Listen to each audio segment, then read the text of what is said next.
सकळाच्या पायी माझे दंडवत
आता तरी पुढे हाच उपदेश मोठा करून अशा आयुष्याचा सगळ्यांच्या पाया माझे दंडवत हा पुढारे चित्त शुद्ध करा इथं ते करावे देवाचे चिंतन करू काय मन एकविध तुका म्हणे लाभ होईल तुझा पार करा काय भार शिकवावे टोपार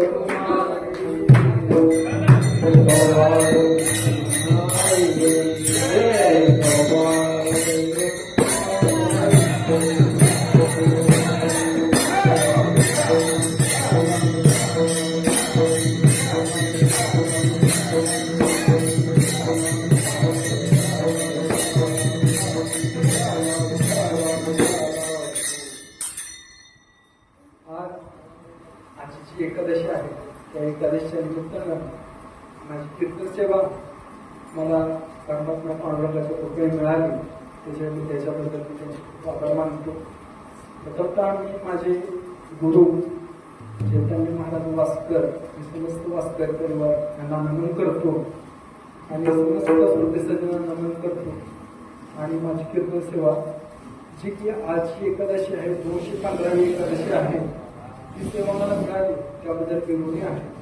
त्याबद्दल त्या सेवेत आतापर्यंत ज्या एकादशी झाल्या त्या एकादशीवरती भरभरून प्रेम सर्व गावकरी, समस्त गावकऱ्यांनी आणि समस्त पंचकृषीतील लोकांनी दिलं, त्याबद्दल मी आभार मानतो आणि माझ्या कीर्तन सेवेला प्रारंभ करतो.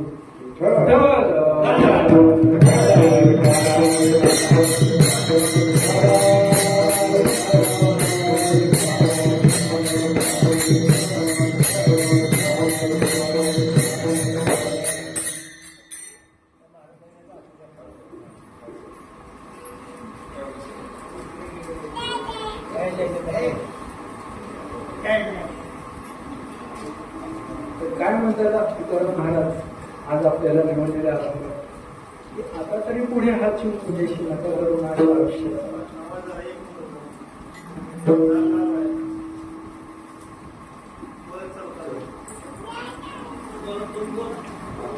की संतत्व काय आहे, संतत्व काय आहे.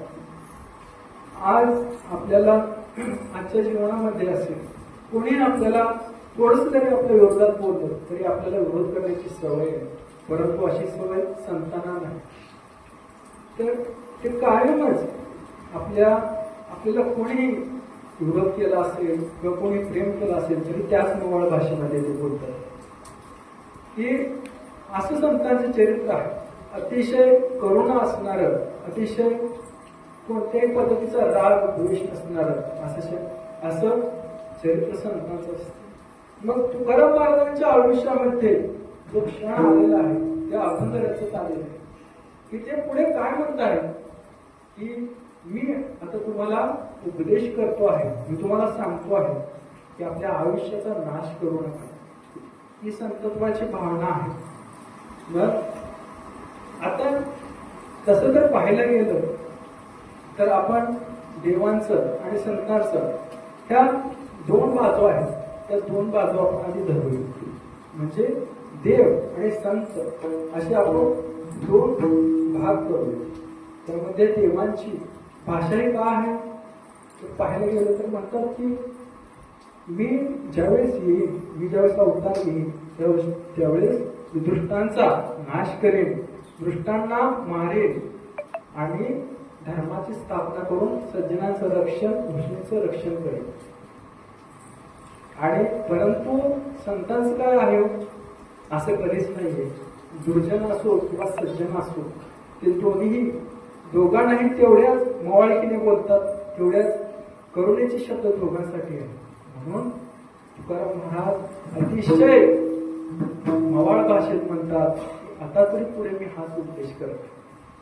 तुकाराम महाराजांच्या जीवनामध्ये जीवनपट जर सांगायला गेलं तर अशी खूप उदाहरणं आहेत की तुकाराम महाराजांचे जे स्वभाव आहे त्याचा जो काही स्वभाव आहे तो आपल्याला दिसून येतो. एक कथा अशी सांगावीशी वाटते की तुकाराम महाराज ते अभंग करायला लागले, परंतु ते अभंग जे आहेत ते तिथल्या धर्मपंडितांना मान्य नव्हते. कारण क्षत्रिय कुळातला जर एखादा व्यक्ती प्रवचन किंवा कीर्तन जर घडवून आणत असेल तर तो कधीच मान्य नाही समाजाला, असं त्या ठिकाणी त्यावेळेची समाज प्रवृत्ती होती. त्यासाठी धर्मपंडितांनी बोलवलंही की तुम्ही तुकाराम महाराज तुम्ही अजिबात कीर्तन करू शकत नाही. मग तुकाराम महाराज म्हणाले की इथे जो वारकरी पंथ आहे त्या ठिकाणी कसलाही भेदभाव नाही. इथं क्षत्रिय असो, ब्राह्मण असो, व्यापार असो, शूद्र असो, प्रत्येकाला तोच अधिकार आहे. आणि किमान याच्याही पलीकडे जाऊन एक असं उदाहरण दिलं की जे आहे की कानोपत्रा जी की वेश्या होती, त्याही वेश्येचंही की जी समाजातली अतिशय खराब परिस्थिती आहे तिथेही तिला समान अधिकार आहे असं तुकाराम महाराज म्हणतात। हे वारकरी संप्रदायाचं भूषण आहे, हेच वारकरी संप्रदायाचं वैशिष्ट्य आहे। इथे असं कधीच भेद नाहीये की तू मोठा आहे मी लहान आहे, तू थोर आहे मी लहान आहे। इथे सर्वच एकमेकांच्या पाया पडतात। यामध्ये कोणता भेद आहे का? आपण आपलं सर्वस्व त्यामुळे आपण पाया पडतो। आपण सर्वजण वारकरी संप्रदायात आहोत। म्हणून हा संप्रदाय हा जगाला एक असा एक आयडल नाही म्हणायचं। आयडल म्हणजे एक मोठ्या प्रमाणात असं यश मिळवून देणारा असा संप्रदाय। म्हणून आपल्या संप्रदायाशी आपण प्रामाणिक राहिलं पाहिजे। आज आपण जेवढे आहोत तेवढे आपण इथेही वाढवण्याचा प्रयत्न केला पाहिजे, किंवा इथंही आपण जेवढे जण आहोत तेवढे जण आपण आपल्याशी प्रामाणिक राहिलं पाहिजे।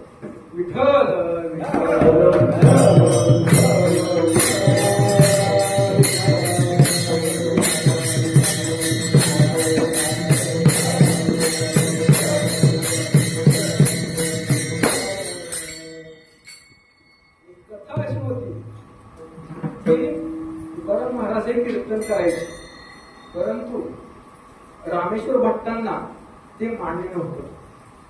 की रामेश्वर भट्टांना कायम की त्यांना असं वाटायचं की हे तुकाराम महाराजांनी कीर्तन न करावे, त्यांनी अशा प्रकारचा समाज प्रबोधन न करावं म्हणून त्यांना वाटायचं, म्हणून ते तुकाराम महाराजांच्या बद्दल द्वेष करत होते। असं करत असून सुद्धा तुकाराम महाराजांच्या कीर्तनामध्ये ते उपस्थित राहत होते एका ठिकाणी, एका खांबाला चिपकून। मग असं असताना तुकाराम महाराज काहीतरी बोलले असतील कीर्तनामध्ये, तेव्हा रामेश्वर भट्टांना राग आला आणि रामेश्वर भट्टांनी तुकाराम महाराजांना खूप मारलं आणि ते स्वतः संतापले। आता इथून पुढे तुकाराम महाराजांचा आपण जास्त करून संबंध घ्यायचा नाही। परंतु दुसऱ्या दिवशी जी कीर्तन सेवा चालू झाली आणि जिथं रामेश्वर भट्ट बसायचे तिथं तुकाराम महाराज उपस्थित नव्हते। जिथं रामेश्वर भट्ट बसत होते तिथं ते उपस्थित नव्हते।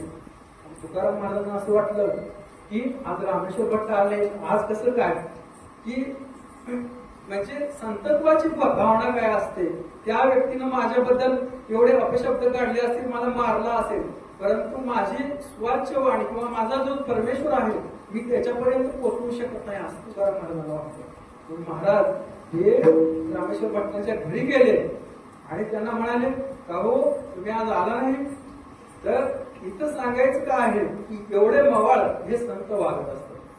मग तुम्हाला अजून एक सांगतो, तुम्ही ऐकून घ्या। मी ज्या फळाशी निगडीत आहे असा आमचा वासुदेव महाराजांचा फळ आहे, त्या ठिकाणी आम्ही जी आता तुकाराम महाराजांची आरती आपण म्हणतो, मला पाठही आहे परंतु की आरती तुकारामा स्वामी सद्गुरुधामा सच्चिदानंद मूर्ती, ही आरती का नाही घेत तर ती रामेश्वर भट्टांनी घातलेली आहे म्हणून घेत नाहीये। त्या फळाशी काही त्यांचे स्वतःचे निर्धार आहेत, त्यामुळे ती आरती घेत नसतो, त्यामुळे मी पण घेत नाही ती आरती, मी आमच्या फळाशी प्रामाणिक आहे एवढंच आहे। म्हणून असा एक दृष्टांत मला सांगावाच वाटला। विठ्ठल विठ्ठल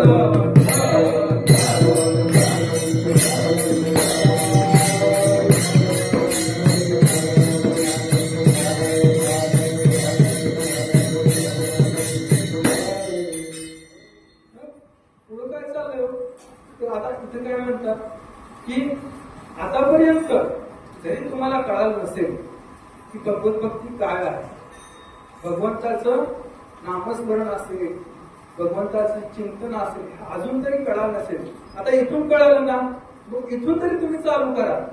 म्हणजे काय की ज्या क्षणापासून आपल्याला भगवंताच्या प्रती प्रेम असेल, भक्तीची भावना असेल, ही जर कळाली तर त्या क्षणापासून जरी पुढे आपण केलं तरी सुद्धा आपण कोणत्याही प्रकारचा वेळ घालवलेला नाही। म्हणून म्हणतात की इथून पुढे सुद्धा आता तरी नाश करू नका। इथून जरी तुम्हाला कळाला असेल तरी सुद्धा तुम्ही नाश करू नका, तुम्ही भक्ती करा। भक्ती काय आहे हो, नविदा भक्ती आहे। त्यामुळे प्रमुख माहीत असेल तरी चांगलं की चिंतन असेल, पाच सेवन असेल, मूर्ती पूजन असेल, जे काही आपण भक्ती करतो त्या करत असताना हे आपल्याला एक प्रमाण द्यावंच वाटलं. ज्ञानदेवा मौन जप माळंतरी ज्ञानदेवा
सकाळच्या पाया माझे दंडवत आपल्याला दंड शुद्ध करा.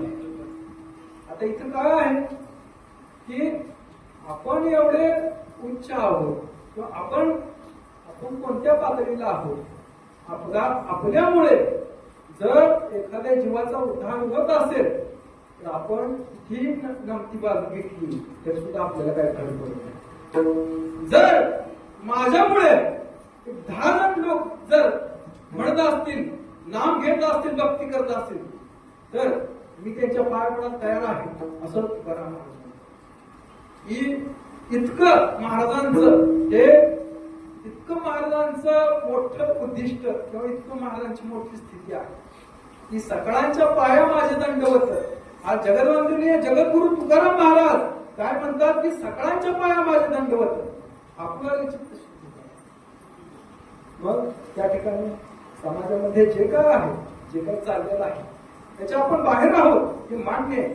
परंतु आपण त्यामध्ये सुद्धा आपण काय करू शकतो का हे आपण बघितलं पाहिजे. आज आपल्याकडे जे काही चाललं असेल त्यातून त्यांना सुद्धा भगवत भक्तीची जी काय गोडी लागायला पाहिजे ती लागली पाहिजे का असं म्हणतो आपण. आपल्या सोबत काही लोक आपले पंढरपूरला येऊ शकतील का, काही जण ज्ञानेश्वरी वाचू शकतील का, हे सांगितलं पाहिजे ना. आपला वारकरी संप्रदाय आपण पुढे नेला पाहिजे. आपल्या संप्रदायाविषयी आपली आस्था असली पाहिजे, आपल्या धर्माविषयी आपली आस्था असली पाहिजे. तुकाराम महाराज काय म्हणतात की सकळांच्या पाया माझे दंडवत आपुलाले चित्त शुद्ध करा. विठ्ठल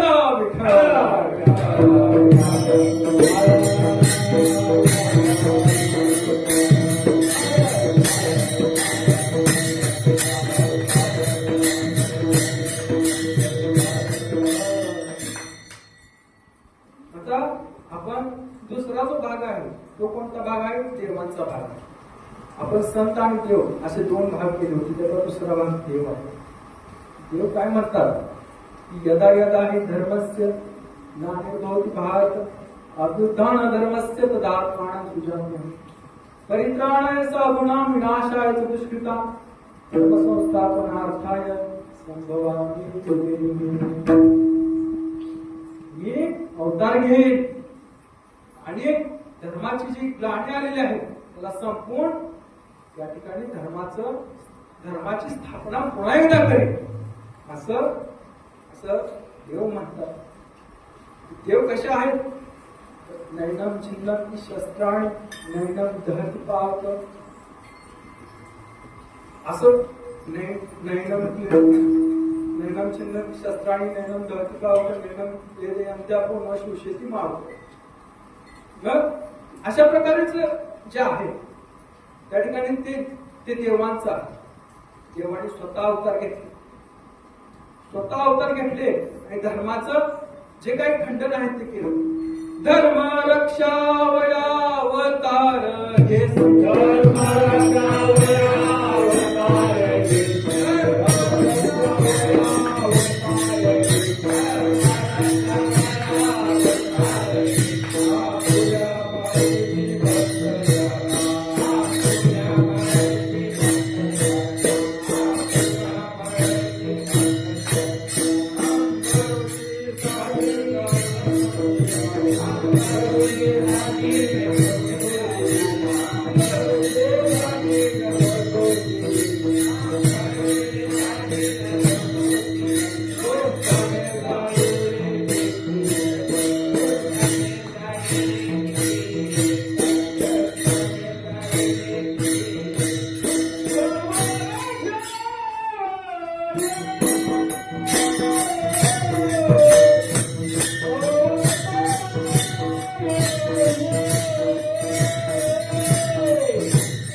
रक्षण करण्यासाठी मी अवतार घेईन.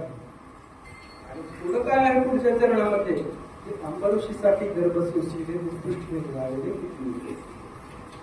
दुर्वासा ऋषीने काय केलं की अंबऋषी गावाचा जो राजा होता त्याला त्याला त्याच्यावरती शाप दिला त्याला की त्याला शाप दिला त्यानं काहीतरी व्रत वगैरे व्यवस्थित केलं नाही किंवा त्याचा आधार राखला नाही म्हणून.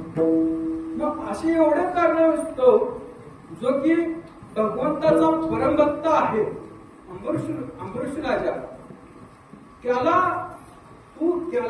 दुर्वासा ऋषीने तसं का करावं म्हणून महावीर क्रोधात येऊन सुदर्शन चक्र हे त्या दुर्वासा ऋषींच्या वरती सोडलं.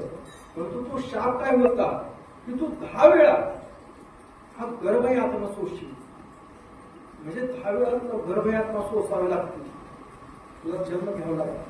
तो शाप जो आहे तो भगवंताने स्वतःवरती घेतला.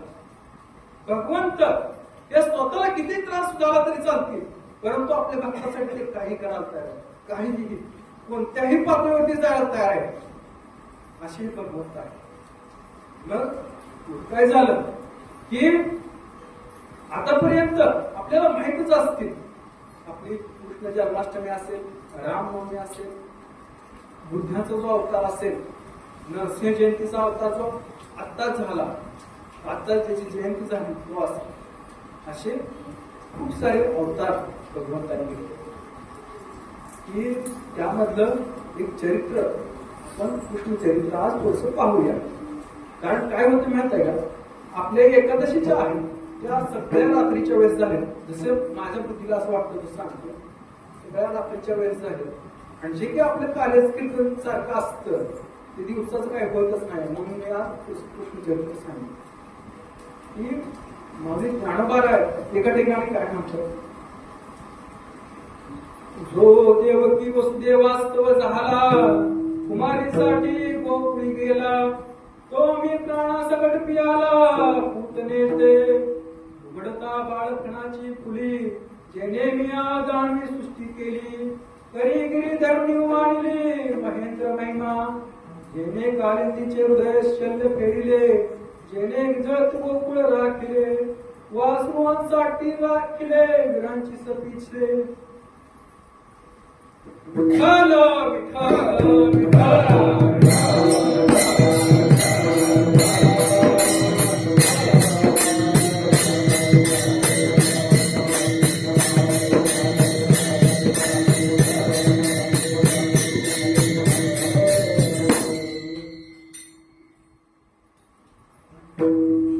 अष्टमीच्या रात्री भगवान श्रीकृष्णाचा जन्म झाला.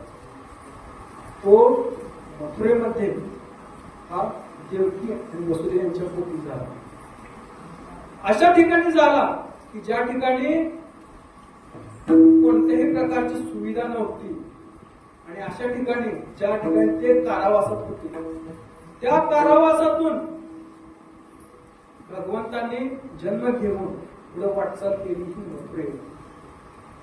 मथुरेला गेले पुढे वाटचाल केली वृंदावनात आणि वृंदावनामध्ये त्या ठिकाणी ते वाढले.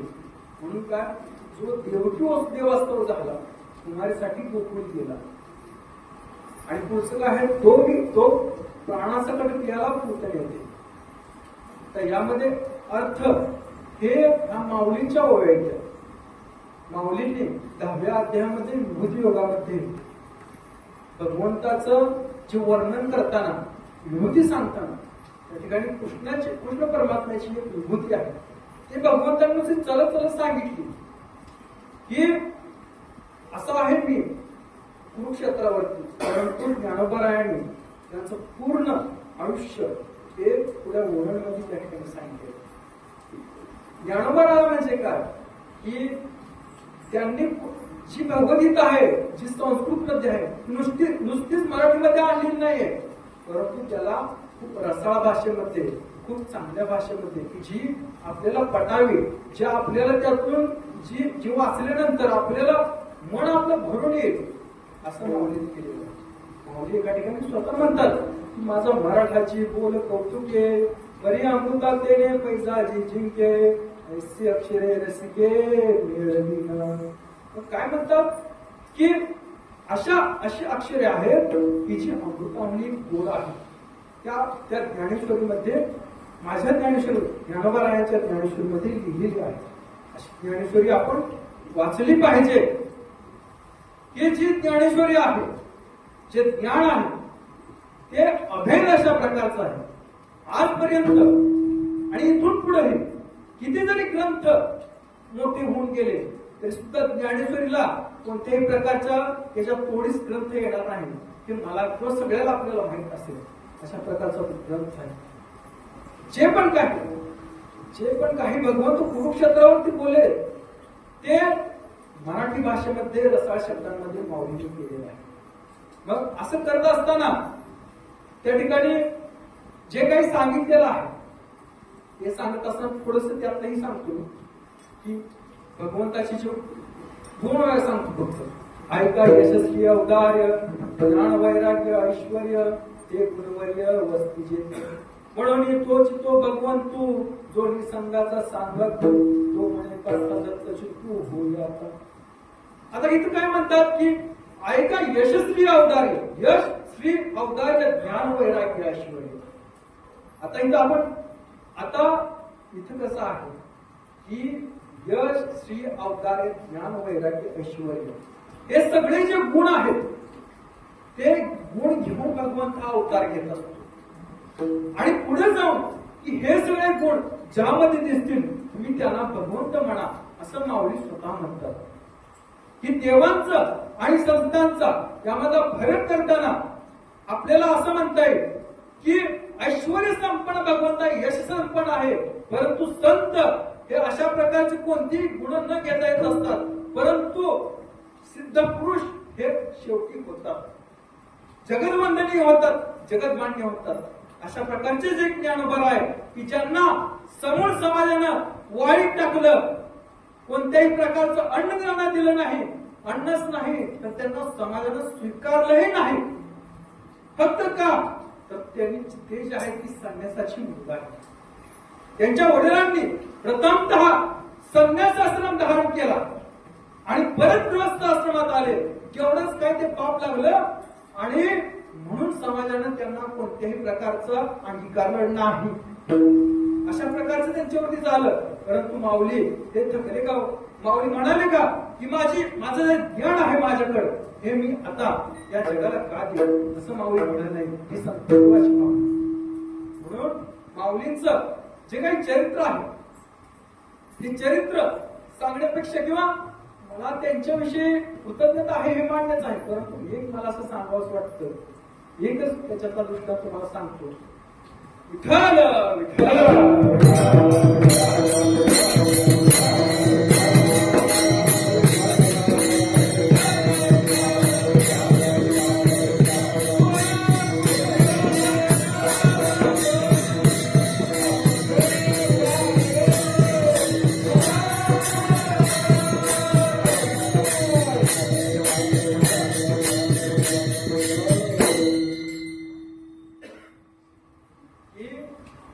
माऊलींच्या आयुष्यामध्ये प्रसंग आला की माऊलींना असं वाटायला लागलं. तो त्यांच्या मुंज बंधनाचा वगैरे तो प्रसंग असतो ते काय नाही. परंतु समाजाने त्यांना अंगीकारलं नाही. म्हणून त्याच्यावरती तोडगा काय म्हणून त्यांच्या आई वडिलांनी काय केलं की धर्मपंडितांना जाऊन विचारलं. आता ह्याच्यावरती आम्हाला काहीतरी पाहिजे. आमची मुलं आता मोठी होत आहेत, त्यांना समाज हा किंवा समाजामध्ये त्यांना कोणत्याही प्रकारचं स्थान मिळेल नाही. यासाठी आम्ही काहीतरी करायला तयार आहे. आमच्या मुलांना किंवा आम्हाला सगळ्यांना तुम्ही समाजामध्ये घ्या असं म्हटल्यानंतर धर्मपंडितांनी त्यावरती तोडगा काढला. काय केलं? काय झालं की तुम्ही विठ्ठलपंत तुम्ही चूक काय केली की प्रथमतः तुम्ही गृहस्थ आश्रमात होतात आणि नंतर तुम्ही संन्यास आश्रमात गेला आणि परत गृहस्थ आश्रमात आला. ही तुमच्याकडून अपराध झालेला आहे.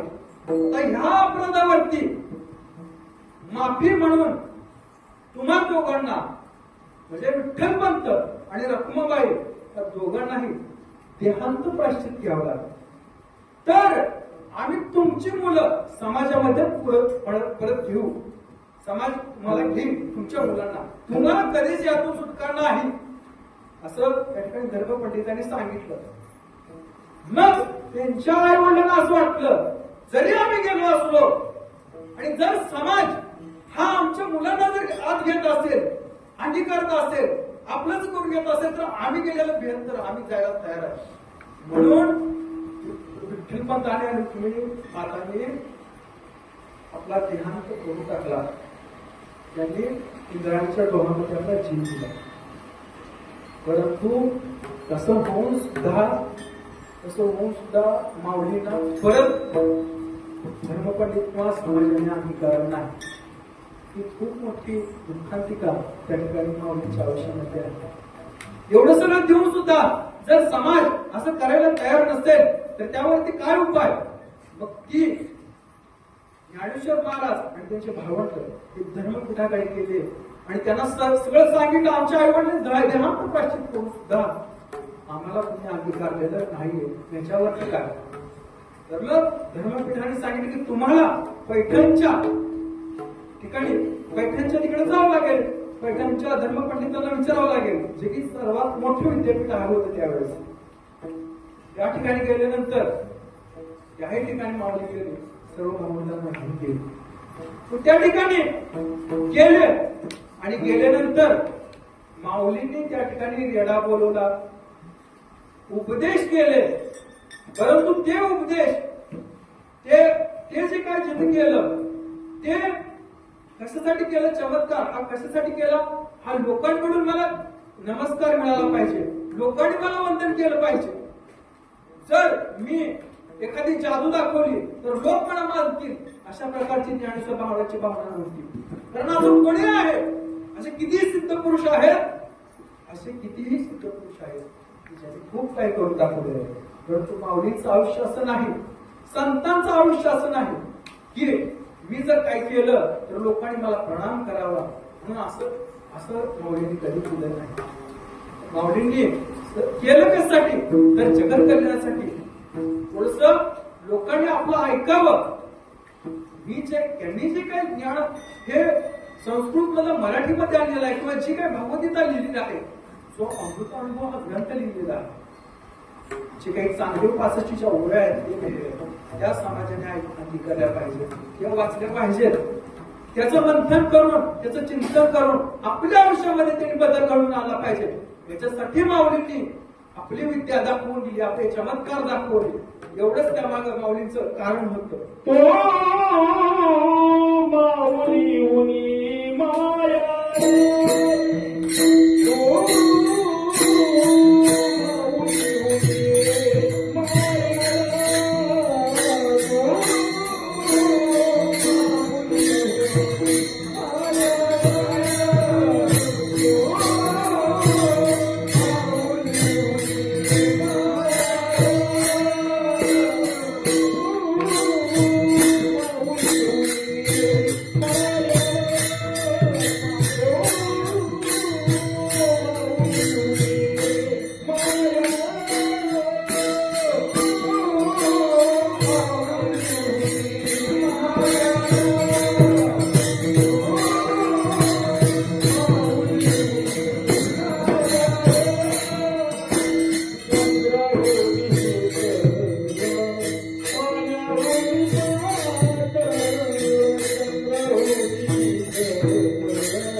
एवढं सगळं केलं पण एका ठिकाणी ज्ञानेश्वर काय म्हणतात की किंबहुना तुमचे केले धर्म कीर्तले सिद्धीस मेले जेथे माझे जेवले पायी पण ही एवढं सगळं करून सुद्धा ही सगळं कुणाच्यामुळे केलंय तर माझ्या स्त्रीकडून निवृत्ती मिळाल्यामुळे आणि तेथे जे काही माझं उरलेलं आहे जे काही चुकीचं झालेलं आहे ते म्हणजे मी आहे अशा प्रकारचं मवाळ व्यक्तिमत्व जे नमतं व्यक्तिमत्व आहे ते संतांचं आहे म्हणून या ठिकाणी तुकाराम महाराज काय म्हणतात की सकाळच्या पाया माझे दंडवत आपुलाले चित्त शुद्ध करा मध्ये चला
सकाळचे पायी आता तरी पुढे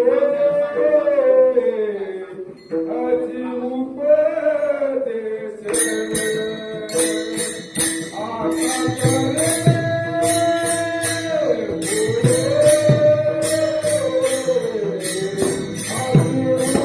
तरी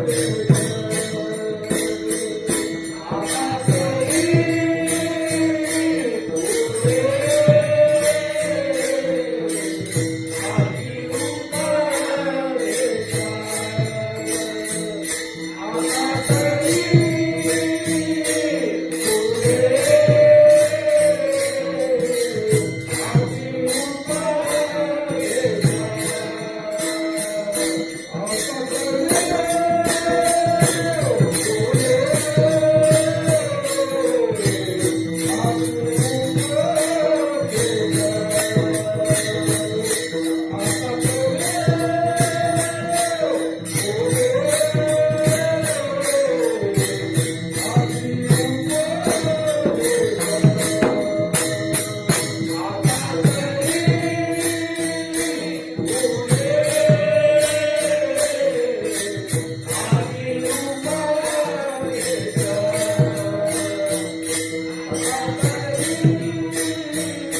सकाळचे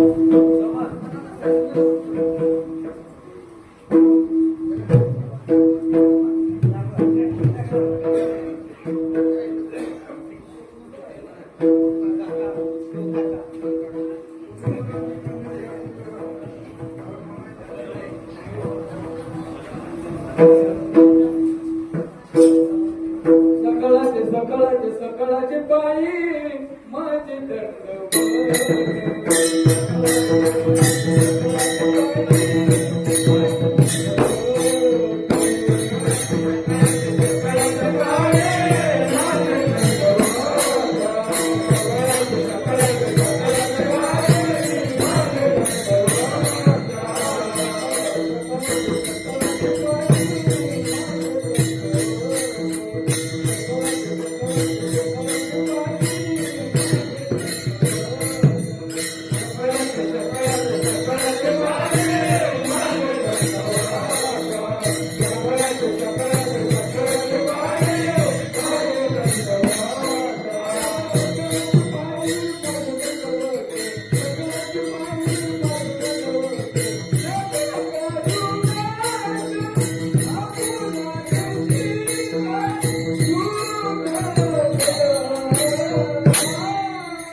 सकाळचे सकाळचे पायी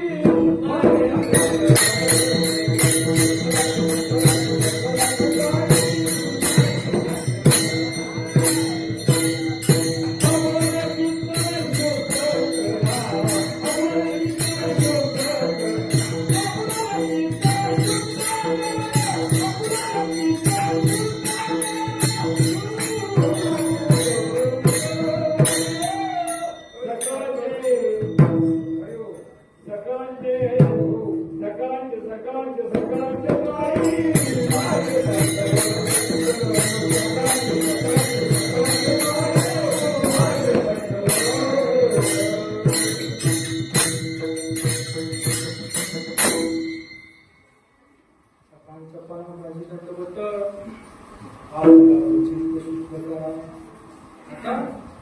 आपले चित्त शुद्ध करा. आणि पुढं काय आहे की गीत ते करावे देवाचे चिंतन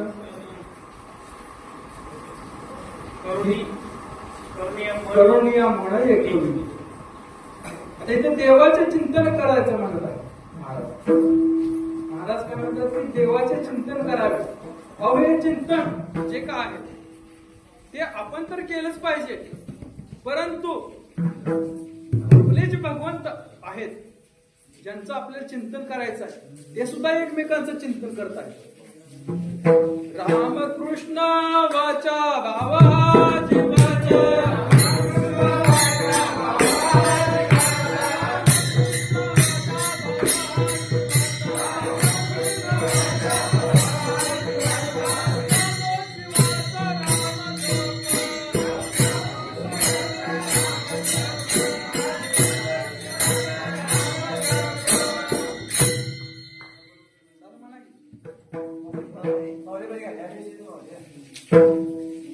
ही काय इथं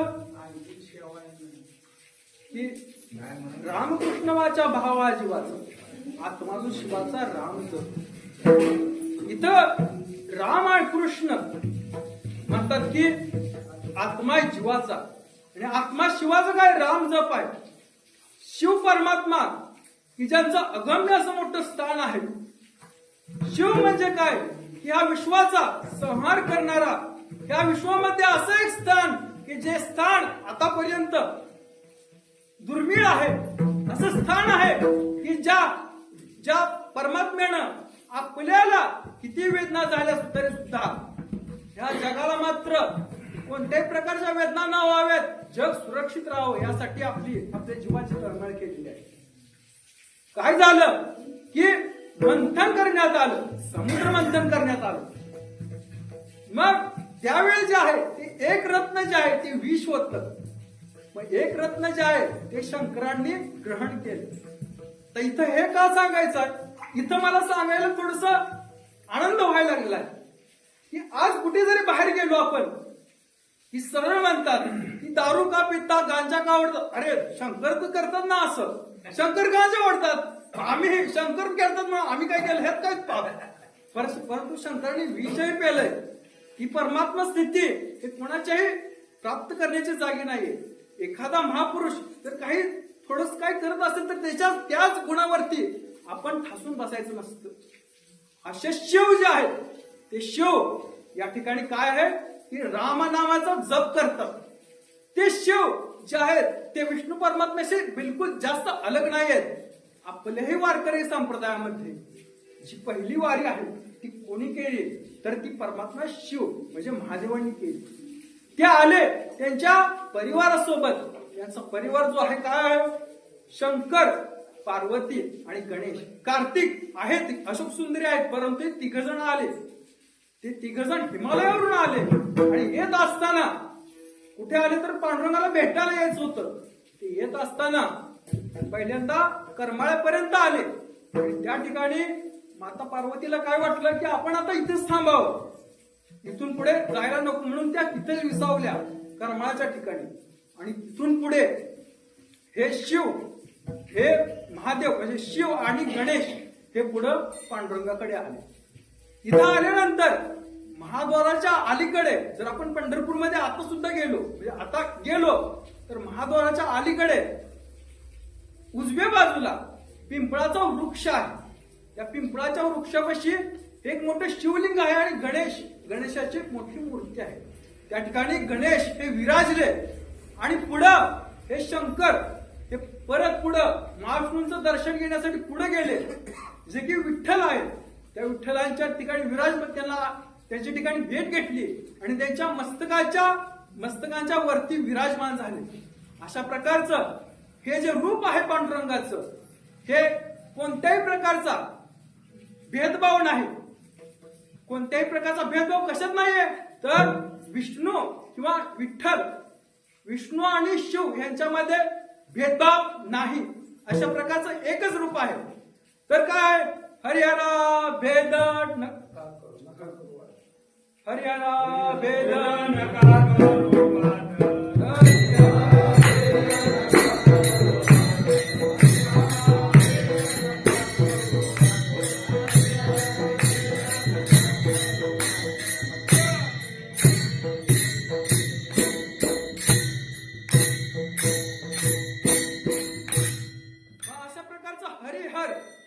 हे जे आहे हे एकच रूप आहे असं आपल्याला म्हणावं लागेल. आजपर्यंत संप्रदायानं जे कोणी आले त्यांना आपल्यात विलीन करून घेतलेला आहे.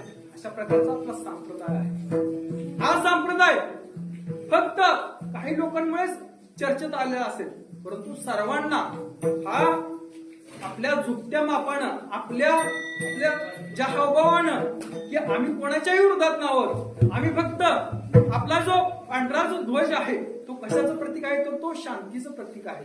अशा प्रकारचा आपला संप्रदाय आहे. म्हणून आपल्या संप्रदायाशी आपण प्रामाणिक राहिलं पाहिजे. आता इथं आपण कुठपर्यंत आलेलो आहे की चिंतन करायचं आपल्याला. आपण मगाशीच सांगत असताना मी काय म्हणालो की ज्ञानदेवा मौन जपवानंतरी धरुणे श्रीहरी जपे सदा. मग आपण माळ जपली पाहिजे. माळ जपत असताना त्या ठिकाणी माळेच्या मण्यामध्ये हरी आलं पाहिजे. हरी या शब्दाला म्हणतात की हरी हे शब्द असावे असं आपल्याला धरून जपायचं आहे. पण त्यापेक्षा जो कोणी आपल्याला आपल्या गुरूंनी जो कुठला मंत्र दिलेला आहे त्या मंत्राला धरून आपण जप केला पाहिजे. आपण आपल्या गुरूंनी आपल्याला जेवढा वेळ जप करायला सांगितलं तेवढ्या वेळ आपण जप केला पाहिजे. आपण आपला परमार्थ जो आहे तो अधिक चांगल्या पद्धतीने साध्य केला पाहिजे की ज्यामुळे आपल्या या जीवाचं कल्याण होऊ शकेल. मान्य आहे की बाहेरच्या जगामध्ये हे मान्य करू शकत नाहीत की काही जण म्हणतात की देव आपल्याला लगेच ताटात आणून देतोय का, देव मला हे करतोय का, देव तुम्हाला ते करून देतोय का. जरी असं कोण म्हणत असेल तर तिथपर्यंतच त्याला थांबवावं आणि जे आपल्याला जे योग्य वाटतंय ते आपण करावं. ते काय आहे तर हित ते करावे देवाचे चिंतन करून या मन एकमेव की अजून एक या ठिकाणी मला सांगावं असे वाटेल. मन मार्ग गेला तो येथे चिमुकला,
मगापासून आपल्याकडे किती मी हरिपटातले 4 उदाहरण तुम्हाला सांगितले आहेत.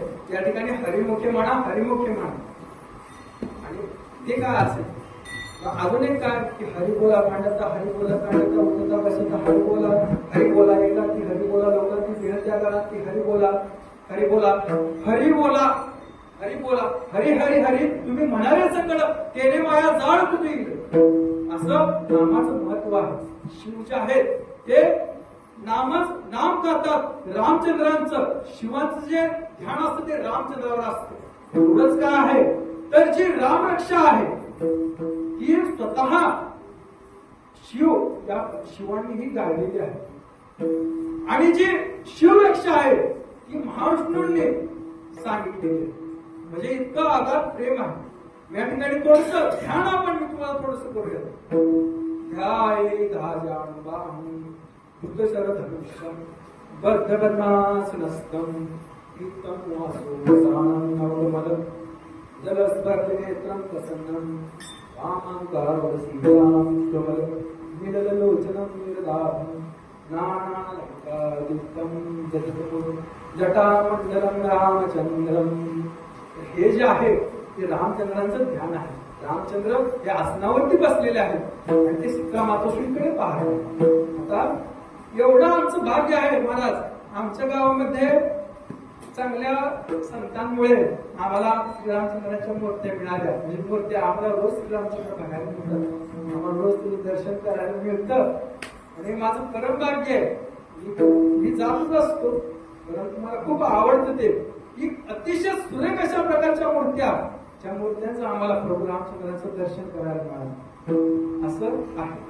आणि इथं आपण पण आता आपण एका चरणापर्यंत आलेलो आहे. आपण एक भजन घेऊया आणि त्यानंतर रामचंद्राचं पुढे सांगतो. ज्ञानेश्वर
चरणाचा फक्त 2 मिनिटं धावता आढावा घ्या फक्त.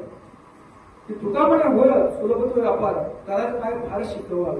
आता या ठिकाणी महाराज काय म्हणतात की व्यापार हा शब्द या ठिकाणी वापरतात. आता व्यापार हा शब्द हा परमार्थिक भाषेतला आहे. परमार्थ म्हणजे काय? व्यापार हा शब्द प्रपंचिक भाषेतला आहे. तर तुकाराम महाराज परत आम्हाला बोलतात प्रपंचातून परमार्थाकडे आणि परत अजून प्रपंचातून परमार्थाकडे व्यापाराची भाषा करतात का? असं नाही. व्यापार इथं असा अर्थ काय घेतलेला आहे की व्यापार म्हणजे काय की व्यापारात फक्त आपल्याला फायदाच होत असतो. म्हणून फायदाच होत असतो ना, फक्त फायदाच होत असतो. म्हणून इथं नाम घेतल्यानंतर इथं चिंतन केल्यानंतर तुमचा फक्त फायदाच होतो, नफा तोटा कोणताही होत नाही असं या ठिकाणी शेवटच्या चरणामध्ये तुकाराम महाराज म्हणतात. आणि इथं आपण शेवटची चाल आपण म्हणाली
दगडाचे पायी माझे दंडवत दगडाचे पायी माझे दंडवत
विनाशा देवादी देवा काळोजी केशवा आनंदा मानभवा सदाशिवा सहस्रुपा चक्रधरा विश्वंभरा गरुडध्वजा करुणाकरा सहस्रपादा सहस्रकरा क्षीरसागरा शेषशयना कमलापती कामिनीमोहना मदनमूर्ती द्वारका दर्गा सिद्धी मूर्ती त्रिविक्रमा हे सगुणा निर्गुणा विद्या जीवना देव देवकी नंदना वंदना महाकृष्णा राधा लोटांगणी मधुनाव द्यावा जीवधरणी शरणसे विनवनी वंदनी सोडवावे देवादी देवा काळोजी केशवा आनंदा मानभवा सदाशिवा सहस्रुपा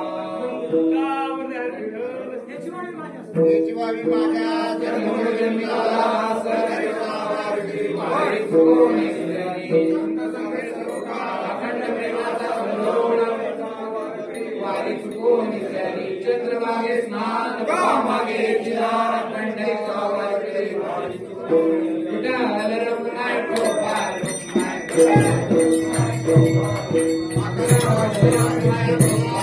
आपण पैसे व्हावे त्या कोळा